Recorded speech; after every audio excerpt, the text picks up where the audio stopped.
Good morning, tactical aficionados. I am Damian Jarko, and you are watching Bad Say Tactical, where it's not illegal if you don't get caught. Man, I've been dying to make this rant for a good week as I've been fighting this cold off. My voice is almost back, but let's get right into it. So 4 reasons why pistol crossbows fail for home defense. Well, you might think reason number 1 is because low capacity, but no, not anymore. This is the Steambow Stinger 2, really the only pistol crossbow we've tested on Band State Tactical, and it has a magazine capacity of 6, which you could reload with this handy little lever here, or a shoulder stock if you got one of those options. So believe it or not, low capacity actually isn't the problem. The 4 problems, in ascending order, are: number 1,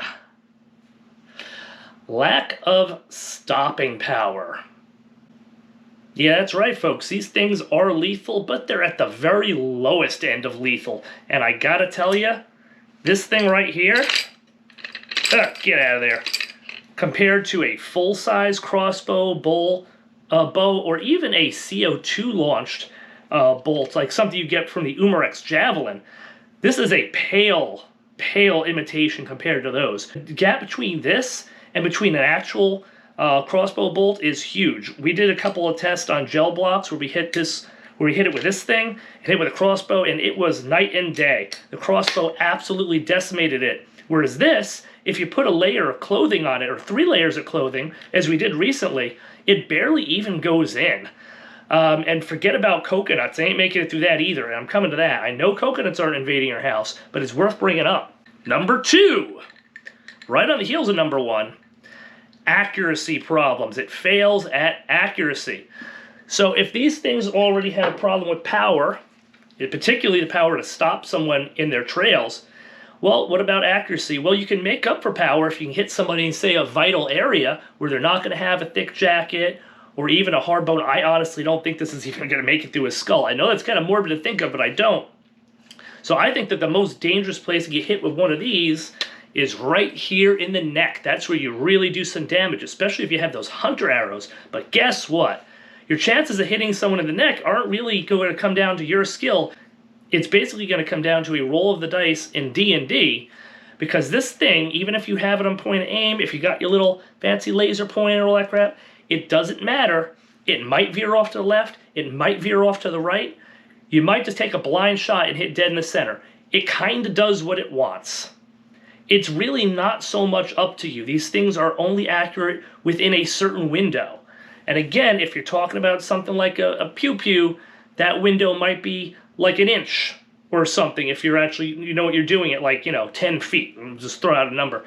This thing, we're not talking long distance. We're talking 10 feet. It's going to go all over the place. There's no such thing as grouping with this, which means that you can't use accuracy and shot placement to make up for the first flaw, which is the lack of stopping power. So, failure number 3. Hard barrier penetration. Oh my god. Remember I mentioned that coconut? Yeah, this thing almost never does the coconut. The full-size crossbow does. You want to know what else can do the coconut? This guy right here. The less lethal Pistol X68. This one has a longer barrel on it, but even with the shorter, it's still going to go through the coconut. Even in cold weather, which does severely affect these things, it's still going through the coconut. And it has more accuracy. So you're actually going to hit the coconut. This thing, again, talking home defense, somebody just stands on the other side of a door. It's 3 o'clock in the morning. Somebody's already in the house. The zombie has the high ground. They're simply on the other side of the door, and you can't get through it to save your life or anyone else's life in the house.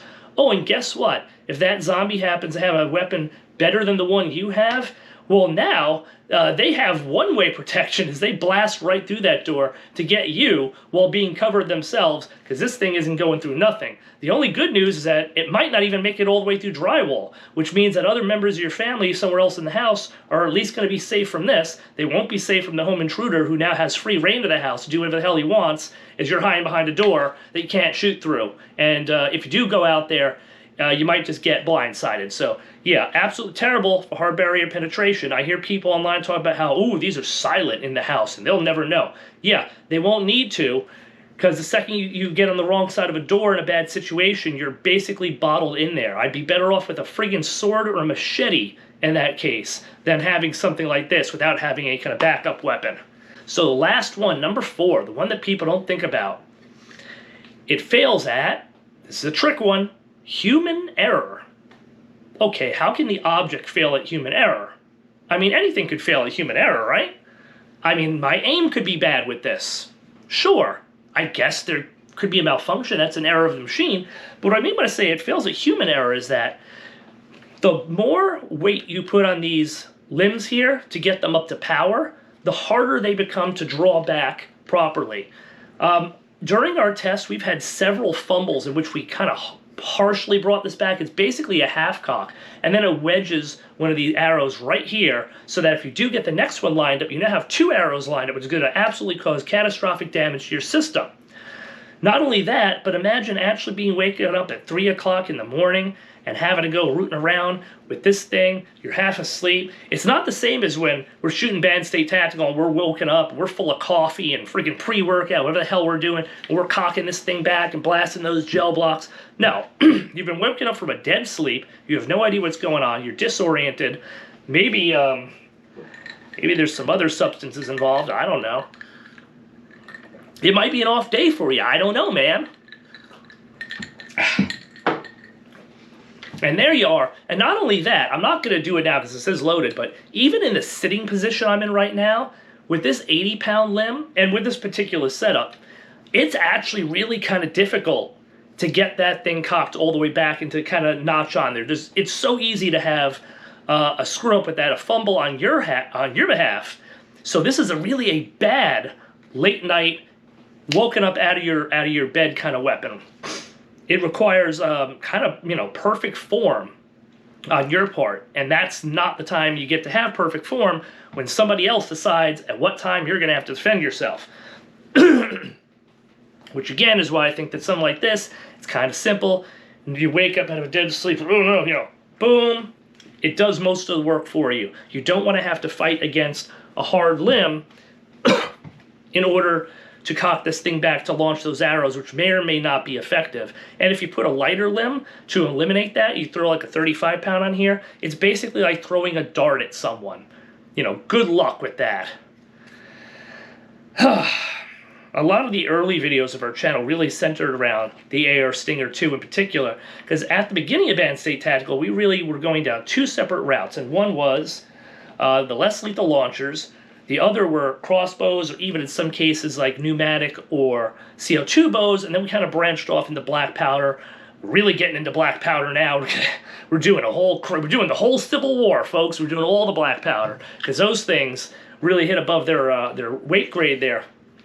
But as time has gone on, I've gotten to compare this to more improvised self-defense methods. It really, really comes up short. And that's not even taking into account the fact that the availability for aftermarket parts is so bad that I just had to Frankenstein this limb on from a completely different pistol crossbow. I didn't even manage to get one from the proper company. Thanks a lot, Stinger.